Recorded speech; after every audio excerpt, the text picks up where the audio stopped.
అందరికీ జై భీమ్.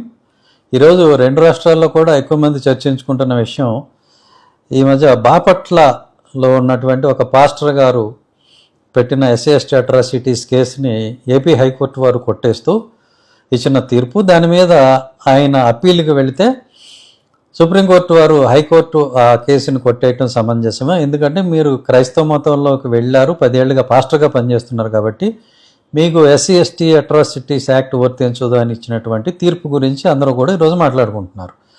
సో దీనిలో మనం ఒక ముఖ్యమైన విషయం గుర్తించాల్సింది ఏంటంటే, మొట్టమొదటగా అసలు రాజ్యాంగం ఏం చెప్పింది? రాజ్యాంగం ఆధారంగా కదా షెడ్యూల్డ్ కులం, షెడ్యూల్డ్ ట్రైబు, తెగ అనేది ఇవన్నీ కూడా రాజ్యాంగం ఆధారంగా వచ్చినాయి. సో ముందుగా రాజ్యాంగం ఏం చెప్తుంది? రాజ్యాంగంలో ఏదైనా కులాన్ని నిర్ధారించారంటే మత ప్రస్తావన ఉందా లేదా అనేది తెలుసుకుంటే కానీ మిగతా విషయాలు మనం ముందుకు వెళ్ళలేం. కాబట్టి రాజ్యాంగంలో ఏం రాసిందో దట్ ఈజ్ ఆర్టికల్ 341.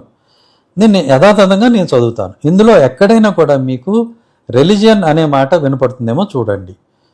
సో దీంట్లో ఏం చెప్తున్నారంటే, the president May with respect to any state or union territory and where it is a state after consultation with the governor thereof by public notification specify the castes, races or tribes or parts of or groups within caste, races or tribes which shall for the purpose of this constitution be deemed to be scheduled caste in relation to that state or union territory as the case may be. Full stop. ఇంతే.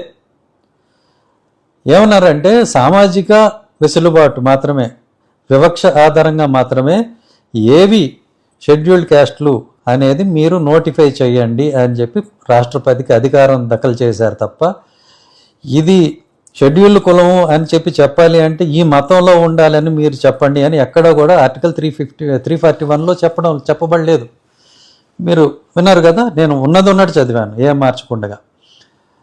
రాష్ట్రపతికి ఎక్కడి నుంచి వచ్చింది అధికారం? లేదు. లేని దాన్ని ఆయన ఆపాదించుకొని 1954 ప్రెసిడెన్షియల్ ఆర్డర్లో హిందూ మతంలో ఉంటే తప్ప ఇతను షెడ్యూల్డ్ క్యాస్ట్ కాదు అనేటువంటిది ఒక తప్పుడు ఆర్డర్ ఒకటి ఇవ్వటం జరిగింది. అది రాజ్యాంగ విరుద్ధం ఖచ్చితంగా. ఎందుకంటే ఎక్కడ కూడా రాజ్యాంగంలో ఆ మాట లేదు. మరి మీరెలా చెప్తారు? కులం అనేది పుట్టుకతో వస్తుంది. It is like your skin, అది పోదు, అది చివరిదాకా అలానే ఉంటుంది. మతం అనేది బట్టలు లాంటివి, అవి మార్చుకోవచ్చు, ఎప్పుడైనా మార్చుకోవచ్చు. సో ఈ రంగు అనేది ఎట్లయితే పోదో, మనం బట్టలు మార్చుకున్నంత మాత్రాన చర్మం రంగు ఎలా అయితే పోదో, మతం మార్చుకున్నంత మాత్రాన వివక్ష ఎక్కడికి కూడా పోదు. ఇది అందరికీ తెలిసిన విషయమే. నిన్నటిదాకా మాదిగా మాలా అని పిలిపించుకుంటాను ఆయన సడన్గా నేను మతం మారిపోయాను, క్రైస్తవం పుచ్చుకున్నానంటే ఎవరో ఆయన క్రిస్టియన్ అని చెప్పేసి వివక్ష చూపించడం మానేయకుండా ఉండరు. వివక్ష అలానే కొనసాగుతూ ఉంటుంది. ఆయన అలానే చిన్న చూపు చూస్తారు. సో ఇంటికి అద్దెకి ఇవ్వాలంటే ఇల్లు అద్దెకి ఇవ్వరు. అట్లాగే తక్కువ చేసి మాట్లాడటం అనేది ఉంటుంది. ఇంకా అతని కులాన్ని ప్రస్తావిస్తూనే మాట్లాడతారు, మాలా మాది కానీ తిట్టేటప్పుడు. అంతే తప్ప ఎక్కడో కూడా అతను క్రిస్టియన్ అని చెప్పి మాట్లాడటం అనేది ఎక్కడో కూడా ఉండదు. ఇది అందరికీ తెలిసిందే. సో వివక్ష పోనప్పుడు రిజర్వేషన్ ఎందుకు పోవాలి అనేది ప్రశ్న. కాబట్టి కులానికి మతానికి సంబంధం లేదు రాజ్యాంగం ప్రకారం. తద్వారా తర్వాత వచ్చిన ఏ ఆర్డర్ అయినా కూడా తప్పు అనేది స్పష్టంగా ఉంది. దీనికి సింపుల్ 2 పరిష్కారాలు. మొదటిది ఏంటి అని అంటే, ఒక మంచి లాయర్ని పెట్టుకుని ఈ కేసు మీద అప్పీల్కి వెళ్ళి ఇన్ ప్రిన్సిపల్ ఎక్కడా కూడా రాజ్యాంగంలో కులానికి మతానికి లంకె లేదు, వివక్ష మాత్రమే ఆధారం అని చెప్పి ఎస్టాబ్లిష్ చేసి ఒక రూలింగ్ అనేది తీసుకురావటం.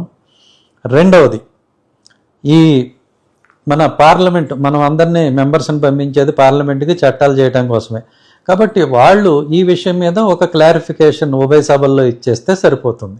ఎందుకంటే రాజ్యాంగాన్ని మార్చాలి, సవరణ చేయాలంటే దానికి అధికారం పార్లమెంట్కి మాత్రమే ఉంది. సుప్రీంకోర్టు కానీ ప్రెసిడెంట్ కానీ రాజ్యాంగాన్ని మార్చలేరు. సుప్రీంకోర్టు రాజ్యాంగంలో ఉన్నదాన్ని వ్యాఖ్యానించగలదు తప్ప మార్చలేదు. ప్రెసిడెంట్ పని ఏంటి అని అంటే, షెడ్యూల్ కులాలు ఏమిటి, తెగలు ఏమిటి అనేది ఒక లిస్ట్ ఇవ్వటం మాత్రమే, నోటిఫై చేయటం వరకే మాత్రమే తప్ప రాజ్యాంగంలో ఉన్న డెఫినేషన్ మార్చేయడానికి ఆయన కూడా అధికారం లేదు. ఇది చాలా స్పష్టంగా ఉంది. సో దీనికి ఇకపోతే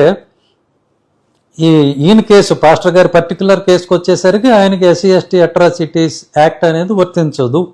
ఎందుకు అని అంటే, ఇప్పుడున్న పరిస్థితుల్లో టెక్నికల్గా ఎస్సీ హోదా పోవటం అని అంటే, ఇప్పుడున్న పరిస్థితుల్లో ఈ తప్పు ఆర్డర్ ఆధారంగా కూడా పోవాలి అని అంటే చర్చికి వెళ్ళినంత మాత్రాన ఎవరైనా ఆ హోదా అనేది పోదు. ఎందుకంటే చర్చికి వెళ్ళిన వాళ్ళందరినీ కూడా క్రైస్తవులని క్రైస్తవ మతం కూడా గుర్తించదు.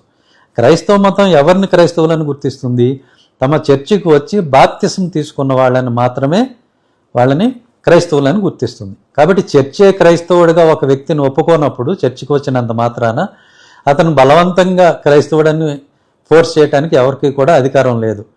అలాగే మన ఏపీ హైకోర్టు ఇచ్చినటువంటి తీర్పు నేను చాలాసార్లు చెప్పాను. ఆలోకం సుధాకర్ బాబు వర్సెస్ స్టేట్ ఆఫ్ ఆంధ్రప్రదేశ్ దాంట్లో కూడా చర్చికి వెళ్ళినంత మాత్రాన క్రైస్తవుడు కాదు, ఇంట్లో బైబిల్ ఉన్నంత మాత్రాన క్రైస్తవుడు కాదు, అలానే ఇంట్లో యేసుక్రీస్తు బొమ్మ ఉన్నంత మాత్రాన క్రైస్తవుడు కాదు అని చెప్పి స్పష్టంగా మన హైకోర్టు వారే తీర్పునిచ్చారు. దాన్ని ఎక్కడో కూడా ఏ సుప్రీంకోర్టు కానీ దాన్ని కొట్టివేయలేదు. కాబట్టి ఇందులో ఆందోళన పడాల్సిన అంశం ఏమీ లేదు. Right, this is an kind of old wine in the new bottle అంతే తప్ప కొత్తగా ఇందులో చెప్పింది భయపడాల్సింది ఏం లేదు. కాకపోతే కొంతమంది దీన్ని అవకాశంగా తీసుకుని అందరినీ భయభ్రాంతులను చేస్తూ ఉంటారు, అది జరుగుతుంది, అంతకుమించి ఏం లేదు. సో ఇప్పుడు ఈ కోర్టుకు పోయి ప్రిన్సిపల్ని మనం రక్షించుకోవాల్సిన అవసరం ఉంది.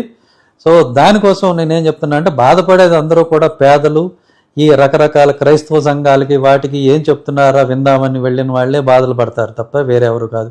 సో కాబట్టి ఈ కార్పొరేట్ పాస్టర్సు పెద్ద పెద్ద సంఘాల వాళ్ళు ఎవరైతే ఉన్నారో వాళ్ళు ఇప్పుడు ఇన్వాల్వ్ అయ్యి అదేదో దళితుల సమస్యలే మనకు సంబంధం లేదు అని అనుకోకుండా వాళ్ళు కూడా ఇన్వాల్వ్ అయ్యి పెద్ద పెద్ద సంఘాలు ఏమైతే ఉన్నాయో, సంవత్సరానికి 100 కోట్ల చందాలు దళితులు ఇస్తున్నటువంటి సంఘాలు ఏమైతే ఉన్నాయో వాళ్ళు ఇప్పుడు ఇన్వాల్వ్ అయ్యి ఒక మంచి లాయర్ని పెట్టి దీనికి పరిష్కారం చూపించాల్సిన అవసరం ఉంది. అవసరం వచ్చినప్పుడు స్పందించాల్సిన అవసరం ఉంది. మేమందరం బీయింగ్ అంబేద్కరైట్స్ మేమందరం కోసం దీనికి పోరాడుతూనే ఉన్నాం, పోరాడతాం. ఎవరు భయపడాల్సిన అంశం అయితే ఏమి లేదు. Thank you. జై భీమ్, జై హింద్.